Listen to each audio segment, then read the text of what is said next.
Goedemiddag dames en heren. Vandaag zien we een dag met frontaaltijd. Zon, droog weer, temperatuur nog ruim onder het vriespunt, min 4 tot lokaal min 6 graden in het zuidoosten, min 2 waarschijnlijk in het noorden en daarbij een zwakke tot matige oostelijke tot noordoostelijke wind.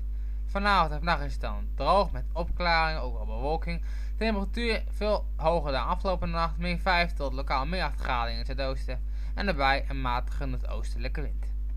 Morgen dan opnieuw een droge dag met nu en dan zon. Temperatuur hoger dan vandaag, min 1 tot min 3 graden in het zuidoosten en daarbij een matige noordoostelijke wind. Daarna donderdag droog met brede opklaringen, min 11 tot min 6 graden en daarbij een zwakke tot matige noordoostelijke wind. Donderdag overdag een dag met droge weer, nu en dan zon, ook veel bewolking. Temperatuur min 2 in het zuidoosten tot lokaal zelfs plus 1 in het westen en dat is te maken met dooi.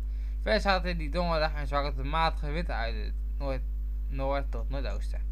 We gaan vooruitkijken en er gaat een heleboel veranderen. Vrijdag en zaterdag droge en zonnige dagen met vrijdag in nacht lokaal min 10, zaterdag in nacht lokaal min 13, vrijdag overdag min 2, zaterdag overdag gemiddeld 0, in het oosten nog min 2. Maar daarna, zondag, droge dag, nu in de zon, al plus 3 overdag, dat is een enorme dooi. Maandag jawel, het komt weer aan, bewolkt met wat regen en de temperatuur nog verder hoog, namelijk plus 5 graden. Dus enorme dooi. En nacht lokaal nog wel een lichte vorst.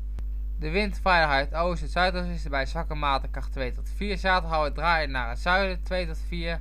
Zondag en maandag uit het westen tot noordwesten. Dan ja, die stroming is dan bekend. Er komen storingen eraan en dan is weer alles gezegd over de winter. Ook zwakke mate kracht 2 tot 4. En waarschijnlijk na maandag wisselvallen met je wel regen, geen vorst meer, geen winter meer. Maar gewoon het saaie Nederlands-Hollandse weer. Meer over je wel morgen, omdat ik er vanavond niet ben. En dat ik moet werken in de Weerbericht. Of anders, als het niet lukt, morgen dan uiteraard donderdag.